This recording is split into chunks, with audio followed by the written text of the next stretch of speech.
Hello again, I'm Greg Harmon from Second Thoughts East Yorkshire. I'm going to talk to you today about showing gratitude and how, as well as helping others, it helps us ourselves. During the current situation with social distancing and having to remain at home, we all owe a great debt of gratitude to people who are on the front line fighting the virus.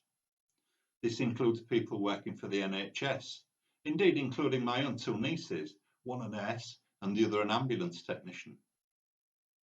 As well as the NHS teams, though, we also need to thank carers, shop assistants, delivery drivers, posties, bus drivers, refuse collectors, warehouse people, all of the volunteers who are helping, and everyone else who's helping to care for us all and make sure that essential supplies get through, such as food and medicines.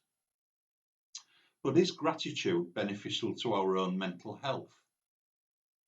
Dr. Sonia Lyubomirsky, I'll call her Sonia because it's much easier to pronounce, Professor of Psychology at Stanford University, says in her book, The How of Happiness, it's important to understand why and how expressing gratitude works to make you happier. Sonia explains that expressing gratitude encourages you to enjoy life's positive experiences and helps you to cope with stress and trauma. She also notes that the practice of gratitude is incompatible with negative emotions and may actually diminish or deter such feelings, for example, anger, bitterness, and greed.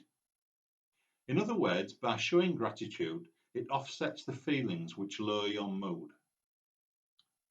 Just showing gratitude in a shallow way, maybe with just a throwaway comment, for example, doesn't have a deep or positive impact, however. For those of us who stood outside last week and applauded the NHS and other people who were involved in this frontline fight last Thursday, you've maybe felt the positivity and warmth of hearing others do the same. Even if there weren't many people near you, perhaps you heard people in adjacent areas in the next street or the next road. Doing this kind of thing helps you to build social bonds with others.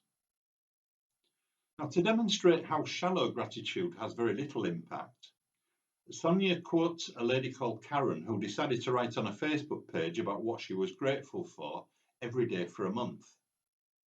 By the end of the second week, she was writing about being grateful for a fresh donut and that she found a favourite lipstick on sale. So it became sort of quite shallow and quite meaningless. Now, rather than looking at it this way and doing the same thing over and over again, it's recommended that you try different activities to express your gratitude. To feel the benefit, gratitude needs to be a sincere and heartfelt appreciation of what we have in our lives. You don't have to do something every day, and it doesn't have to be grand. Completing a gratitude activity just once or twice a week will help you to integrate these feelings into your everyday life. And here are some suggestions of things that you can do. Try writing things down. Express your feelings of gratitude in a blog or maybe just write it down on a pad. Contact a family member or friend or even an acquaintance, perhaps a workmate, maybe on the phone, by email or by text. But tell them your feelings and how you value them, how you appreciate them in whatever way that may be. Write a note or email to someone who's gone out of the way for you. I saw that people are leaving a message of thanks for people who are emptying the bins, for the bin men. And that's a wonderful gesture because it shows appreciation. And these are guys who are very much on the front line if you think about the number of bins that they're handling on a day-to-day basis. If you're able to, you could perhaps give a donation to a charity which means something to you, maybe because of a health condition you or a family member's had, or perhaps to an animal charity if you have a pet. It doesn't need to be a lot, even £1 or 2 can help. And this isn't a ploy for me to ask you to donate to Second Thoughts East Yorkshire. I'm talking about any charity, and they are all struggling at the moment. There are many worthy causes.